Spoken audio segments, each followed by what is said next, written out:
É muito comum a gente ter homens nos procurando para aumento peniano e a gente tem basicamente, digamos assim, dois grupos que se dividem. Os que procuram um aumento da espessura peniana, né, deixar o pênis mais grosso. Por quê? Porque se sabe que o prazer feminino ele não é tão dependente, digamos assim, da profundidade da penetração. Isso às vezes até pode ser um desconforto, porque o pênis muito grande pode, digamos assim, muito extenso, né, com um comprimento muito grande, pode bater no colo do útero, não fazer com que o homem consiga uma penetração total e isso gerar desconforto na mulher, essa batida, digamos assim, frequente do pênis no colo do útero, né? Então a gente sabe que o comprimento não é tão importante quanto a largura é o mais importante. Então é muito comum a gente ter pacientes nos procurando para aumentar esse diâmetro do pênis e a gente tem várias técnicas para isso. A gente consegue, digamos assim, colocar gordura de um lugar para outro, né? Tirar a gordura da barriga, dos pneuzinhos e colocar ali no pênis, ou com a bioplastia, que a gente utiliza o New Plastic, que é um material definitivo, né, que faz esse aumento de pênis de um modo mais definitivo, ou a gente ainda tem a possibilidade de usar alguns materiais absorvíveis, como ácido hialurônico, Juvederm, coisas nesse sentido, que são substâncias que fazem com que o pênis aumente por alguns meses e depois diminua. Isso é muito comum em homens que estão inseguros em relação ao tamanho do pênis, como que vai ficar, né, e aí acabam procurando isso. Já para o comprimento, nós temos basicamente duas alternativas. Uma é soltar os ligamentos que unem o pênis ao pubis, e aí a gente consegue um aumento até de 2 centímetros no comprimento com essa simples manobra, que é uma cirurgia também ambulatorial, que a gente faz com local e sedação no hospital, e aí a gente consegue um aumento de 2 centímetros do pênis. O problema disso é que o pênis fica um pouco bamba, porque a gente está soltando, né, digamos assim, essa inserção dele, e algumas pessoas se queixam de um pouco de dificuldade de penetração depois para ele ficar um pouco mais bamba.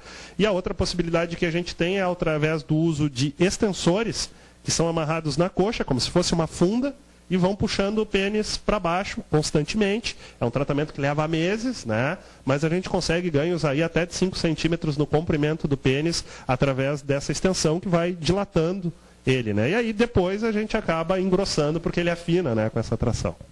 Pode acontecer algum problema de rejeição em alguma dessas técnicas que tu citaste? Pode. Todas elas podem trazer rejeições, podem trazer nódulos, ficarem, digamos assim, áreas irregulares, porque a gente começa fazendo esse procedimento com o pênis em repouso. Depois a gente pede para que o paciente deixe o seu pênis em ereção, para que a gente possa massagear e deixar, digamos assim, ele bem regular com esse material que a gente aumentou o pênis, né? Então isso é muito frequente de eles não resistirem aquelas 3 semanas que a gente pede de abstinência, porque estão vendo que a coisa está maior, querem usar de uma vez. Usar, sentem-se que estão mais potentes, e aí acabam tendo relações sexuais mais precocemente, e com isso prejudicam bastante a cicatrização. Bom, sempre ouvir o médico, então, né, e ter a cautela. Eu gostaria de te parabenizar, porque nós recebemos muitos e-mails para um programa Maria Sônia, dizendo que é raro ver um médico, principalmente que esteja na televisão, falar os pontos positivos, mas também os negativos. Então, todo mundo te parabenizando, tua seriedade, que tu é sincero, que tu fala os pontos positivos, mas também, sem vergonha, sem nada, fala todos os pontos negativos, deixando a comunidade de Porto Alegre, principalmente que é nosso alvo, bastante feliz por isso, por essa sinceridade tua. Então, gostaria muito de te agradecer. É um prazer imenso tê-lo no nosso programa, Dr. Denis. Muito obrigado. Fico muito emocionado com essas palavras. Esse é o nosso dia a dia. Eu acho que mais do que, digamos assim, a gente precisar da cirurgia, que é o que, de repente, paga as minhas contas, é o meu ofício, como tão nobre quanto outros ofícios que existem por aí, eu lido com sonhos, eu lido com opções, né? O que eu faço, cirurgia plástica, é uma coisa que muitas pessoas podem achar totalmente dispensável, uma coisa que ninguém precisa fazer. Agora, eu recebo no meu dia a dia pessoas muito agradecidas, pessoas muito contentes, pessoas que tiveram a sua vida modificada pela cirurgia plástica, e eu sou um exemplo disso. Eu era uma pessoa super introvertida, tinha vergonha de falar em público, tinha vergonha de falar em qualquer lugar, assim, era uma pessoa muito introvertida por causa do meu nariz. Eu tinha um narigão que era uma coisa horrível. Eu pegava, me arrumava, e aí ia sair de casa e dizia, pô, tá tudo legal, só meu nariz não tá combinando com tudo, né? E aí, depois que eu fiz a cirurgia plástica, eu notei que mudou muito a minha vida, e justamente foi em função disso que eu optei por isso.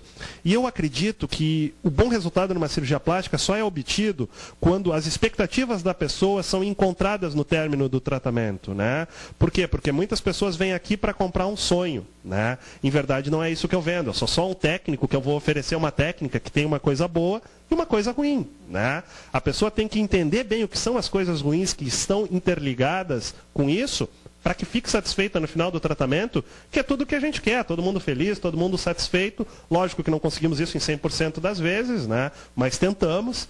E justamente essa troca de energia, essa satisfação das pessoas nos procurando felizes, é o que faz a gente ter vontade de estar cada vez mais fazendo isso e faz com que o nosso dia não seja tão cansativo, né? Pode ter certeza que é exatamente isso que tu passa para nós aqui da gravação, para os nossos telespectadores e acredito que para todos os teus pacientes. Parabéns mais uma vez e obrigado por mais uma vez também estar esclarecendo aqui a comunidade de Porto Alegre, aqui no nosso programa Maria Sônia. Eu que agradeço e deixo novamente a minha saudação a todos os teus telespectadores. Então tá, gente, o programa não acabou ainda, temos mais novidades para vocês, então não saia daí que já já estou de volta. Até daqui a pouco.